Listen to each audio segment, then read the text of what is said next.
सुनील साहब, वाहिद फैक्टर जो है वो डॉलर है गाड़ियों के महंगा होने में। 40% हिस्सा हर गाड़ी की प्राइस में जो है वो गवर्नमेंट का भी है। मुस्तकिल हुकूमत आने से ऑटोमोबाइल इंडस्ट्री और इससे जुड़े हुए जो शोबे हैं, आपको लगता है कि उनमें भी कोई फर्क पड़ेगा, बेहतरी आएगी? लोगों की बाइंग पावर नहीं है। इस सारा कुछ बंद होने के बाद, सप्लाई डिसरप्शन के बावजूद मार्केट में डिमांड फिर भी नहीं है। कोई फ्यूचर है इलेक्ट्रिक कार्स का, या वो भी इसके साथ ही दम तोड़ चुका है? सप्लाई खत्म होने के बावजूद भी कोई भी गाड़ी ऐसी नहीं है जो कि आपको मार्केट में आज आप लेना जाए और फौरन ना मिल जाए। सुनील मंच साहब हमारे साथ प्रोग्राम में मौजूद हैं। सुनील, शुक्रिया आपके वक्त का। डॉलर इस वक्त 307 रुपए का हो चुका है। खबरें यह है कि इसमें मजीद इजाफा होगा। आप क्या देखते हैं, आने वाला वक्त क्या ऑटोमोबाइल इंडस्ट्री के लिए मजीद खौफनाक साबित होने वाला है? रुखसान, बड़ी मेहरबानी, शुक्रिया आपके बुलाने का। हालात तो वाकई बड़े परेशान कुन है, लेकिन जहां तक डॉलर की प्राइस का आप कह रहे थे, तो अगर कल की जो आर्मी चीफ से मुलाकात हुई है जितने ट्रेडर्स की, उसके बाद आज पॉजिटिव ट्रेंड ये है मार्केट का कि आज डॉलर नीचे आया है। तो दिस शोज के एंड आई होप कि ये नीचे जो ट्रेंड है ये कायम रहेगा। Having said that, auto industry तो जो आपने बताया था उसने तो डबल सेंचुरी की थी, उसके बाद से ही ऑटो इंडस्ट्री जो है वो जबू हाली का शिकार है। रीजन ये है कि ना तो हमारे पास उनके सीके टिकट जो है क्लियर कराने के लिए डॉलर है, ना एलसी खोलने के लिए डॉलर है। इंडस्ट्री में आपने पिछले साल से देखा होगा, कोई यूनिट जो है 10 दिन के लिए बंद होता है, कोई 15 दिन के लिए। बट इस सारा कुछ बंद होने के बाद, सप्लाई डिसरप्शन के बावजूद मार्केट में डिमांड फिर भी नहीं है, क्योंकि लोगों की बाइंग पावर नहीं है। गवर्नमेंट जो है वो टैक्स के जरिए अपना रोल प्ले कर रही है, डायरेक्टली और इनडायरेक्टली। हर गाड़ी के अंदर 40% गवर्नमेंट का टैक्स है। डॉलर महंगा होता है, गाड़ी महंगी होती है, गवर्नमेंट का टैक्स महंगा होता जा रहा है। एज अपोज टू दिस, जो यूजर है उसकी इनकम जो है वो ₹5 में वो बढ़ नहीं रही। तो गाड़ियां लोगों की खरीद से बाहर है, और यही वजह अगर आप देखें, सप्लाई खत्म होने के बावजूद भी कोई भी गाड़ी ऐसी नहीं है जो कि आपको मार्केट में आज आप लेना जाए और फौरन ना मिल जाए। ठीक है, इसमें सुनील साहब वाहिद फैक्टर जो है वो डॉलर है गाड़ियों के महंगा होने में। अभी तो डॉलर ही है, बिकॉज देखें डॉलर की वजह से जो उनकी प्राइसेस हैं वो बढ़ती जा रही हैं। उसके साथ साथ मैंने आपको बताया 40% हिस्सा हर गाड़ी की प्राइस में जो है वो गवर्नमेंट का भी है। तो जब वो डॉलर की वजह से गाड़ी महंगी करते हैं, प्राइस महंगी होती है, इस तरह टैक्स भी महंगा हो जाता है। और एंड यूजर की जो है सकत से बाहर है गाड़ियां। और अगर आप गाड़ियों की सेल्स या प्रोडक्शन फिगर देख लें, तो अगर वो पिछले साल 2.5 लाख पे थे, तो इस साल 1,15,000 पे हैं। और जो हालात चल रहे हैं इसके लिहाज से तो और नीचे चले जाएंगे। ठीक है, अभी डॉलर ने चूंकि ट्रिपल सेंचुरी अपने मुकम्मल कर लिया है, 307 रुपए आज रेट है, तो आप क्या देख रहे हैं कि आने वाले चंद हफ्तों में या चंद दिनों में मजीद इजाफा होगा गाड़ियों की कीमतों में? नहीं, मुझे लगता है नहीं होगा। रीजन ये है कि अगर प्राइस के लिहाज से देखा जाए, तो जब पहले डॉलर जब 200 दवा 200 में था, ₹1 डॉलर बढ़ता था और अगले दिन गाड़ियों की प्राइस बढ़ जाती थी। महीने में दो दो तीन तीन दफा प्राइस बढ़ती थी। अब जो पिछले 4 5 6 महीने से गाड़ियों की मार्केट का हाल है, कोई गाड़ी खरीद नहीं रहा, तमाम गाड़ियां रैक रेट से नीचे बिक रही हैं। तो आज अगर ये प्राइस बढ़ा देंगे, क्योंकि लास्ट इन्होंने प्राइस बताई थी 270 के डॉलर के बाद, तो उसके लिहाज से तो ₹50 ऊपर जा चुका है, लेकिन उन्होंने ₹1 प्राइस नहीं बढ़ाई, लेकिन गाड़ी फिर भी नहीं बिक रही। तो अगर वो उसको बढ़ा देंगे डॉलर के साथ, तो वो फायदा कोई नहीं, गाड़ी तो बिक ही नहीं रही वाली। ठीक है। अच्छा, एक बड़ा कंपैरिजन सुनील साहब किया जाता है कि इंडिया में प्राइसेस ये हैं और पाकिस्तान में प्राइसेस ये हैं, और अगर हम कंपेयर करें गाड़ियों की कीमतों को या पार्ट्स की कीमतों को, तो हैरान कुन उसमें फ़र्क जो है वो दिखाई देता है, यानी डबल से भी ज़्यादा या ट्रिपल से भी ज़्यादा कार्स यहाँ पर महंगी है। तो ऐसा नहीं हो सकता कि हम कोई ऐसी पॉलिसी भी मुतारिफ करवाएं कि यहाँ पर प्रोडक्शन शुरू कर ली जाए और इस कदर इजाफा ना हो कीमतों में?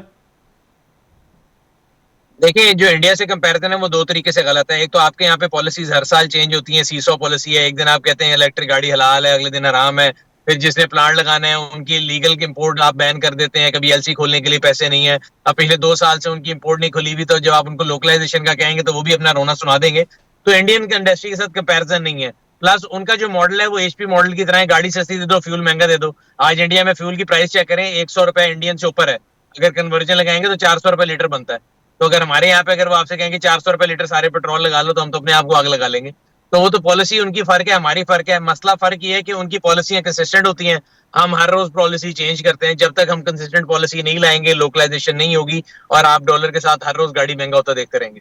ठीक है, अब हुकूमत भी तब्दील हुई है। आपने जिस तरफ इशारा किया कि कंसिस्टेंट चीज़ें नहीं हैं, पहले हुकूमत तब्दील हुई, फिर एक इत्तेहादी हुकूमत आ गई, फिर अब एक इंटरम सेटअप है, इलेक्शंस में जाते हैं या नहीं। तो मुस्तकिल हुकूमत आने से ऑटोमोबाइल इंडस्ट्री और इससे जुड़े हुए जो शोबे हैं, आपको लगता है कि उनमें भी कोई फ़र्क पड़ेगा, बेहतरी आएगी?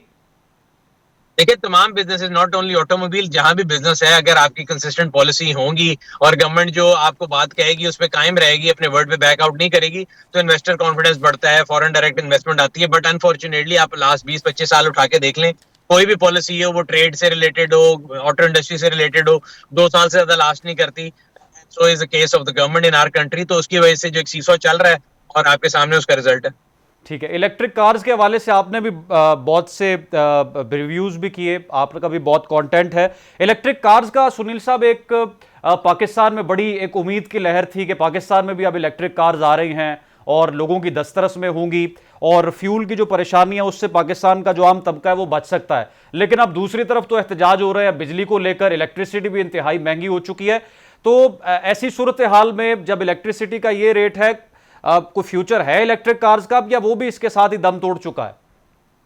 ये तमाम पॉलिसी की तरह जो इलेक्ट्रिक पॉलिसी है उसको भी बड़ा पोरली एग्जीक्यूट किया गया। It's chicken and egg problem. अगर आप इलेक्ट्रिक गाड़ी ले भी लेते हैं तो चार्जिंग नेटवर्क नहीं है। चार्जिंग नेटवर्क वालों से जाके पूछें, वो कहते हैं एनफ नंबर ऑफ कार्स नहीं है। आपने जो पॉलिसी बनाई उससे फायदा शर्फिया ने उठाया। उन्होंने महंगी ब्रांड्स की गाड़ियां मंगा ली, जो कि महंगी महंगी गाड़ियां थी, 8 करोड़ वाली 4 में मिल रही थी, तो उन्होंने मंगा ली। जनरली आम आदमी तक उसके सम्राट पहुंचे नहीं, और वो पहुंचेंगे ऐसे अगर आप 2 व्हीलर और 3 व्हीलर इलेक्ट्रिक जो है मशीन वो इंपोर्ट करेंगे, उसका नेटवर्क बनाएंगे, तब होगा। उसमें इम्पेडिमेंट ये है कि आपके पास, लोगों के पास बाइंग पावर नहीं है। 70 सीसी बाइक जो है वो 1,70,000 की हो गई हुई है, लोग वो नहीं ले सकते। इलेक्ट्रिक बाइक क्योंकि अभी एक नई टेक्नोलॉजी है, वो 2.5-3 लाख से स्टार्ट होती है, तो वो लोगों की बाइंग पावर में नहीं है। तो I see the poor execution, and I think जितनी दुनिया में रेवोल्यूशन स्पीड में आएगा, यहाँ बड़ा स्लो आएगा। ठीक है, आखिर पे आपसे ये जानना चाहूंगा कि क्या तब्दीली आ सकती है पॉलिसी, जैसे अब ताजिरों के वफूद मुलाकातें भी कर रहे हैं आर्मी चीफ से भी, और जगह जगह पर प्रोटेस्ट भी ताजिर बरादरी की तरफ से किया जा रहा है। ऑटोमोबाइल सेक्टर को इस वक्त किस तरह की पॉलिसी की जरूरत है जो कि तब्दीली वाजे लेकर आ सकती है? देखिए, ऑटोमोबाइल सेक्टर को सबसे पहली पॉलिसी तो ये मैं कह रहा हूँ कि कोई नई पॉलिसी ना लाएं। जो 2016 की ऑटो पॉलिसी थी, पहली पाकिस्तान की कंप्रिहेंसिव ऑटो पॉलिसी थी, 2021 में खान साहब की गवर्नमेंट ने उसको कंसिस्टेंट रखा, अच्छी बात है। लेकिन उसके बाद से अब पिछले 2 साल से आप रेगुलर इंपोर्ट, सीके डिकेट जो है एलसी नहीं खोलने दे रहे कंपनियों के पास, वो मसला है। दूसरा, कंपनियों को अपने तौर पर ये सोचना चाहिए कि वो लोकलाइजेशन कर लें, क्योंकि अगर सीके डिकेट आ जाती और यहाँ पे बहुत ज्यादा रेल पेल भी होती गाड़ियों की प्रोडक्शन की, लेकिन लेने वाला कोई नहीं होता, तो उनको और नुकसान होता। तो मेरे ख्याल से नीड ऑफ आवर ये है कि हर बंदा जो है ना, वो अपनी परेशानी समझे कि है क्या। मैं हमेशा कहता हूँ, सर दर्द की अगर सर में दर्द है तो पेट दर्द की गोली ना खाएं। तो ऑटो इंडस्ट्री को चाहिए ये कि वो अपना केबला दुरुस्त करें और लोकलाइजेशन के ऊपर गौर दें। जो इतने सालों से हमारे यहाँ असेंबलिंग चल रही है, उसको असेंबलिंग से छोड़ के लोकलाइजेशन के ऊपर लेकर आए, तो उनकी प्राइसेस कंट्रोल हो सकती हैं। वरना कोई भी गवर्नमेंट आ जाए, कोई भी कुछ कर ले, वो पॉलिसी उनके लिए कुछ कर नहीं सकती। ठीक है, सुनील मंच साहब हमारे साथ मौजूद थे।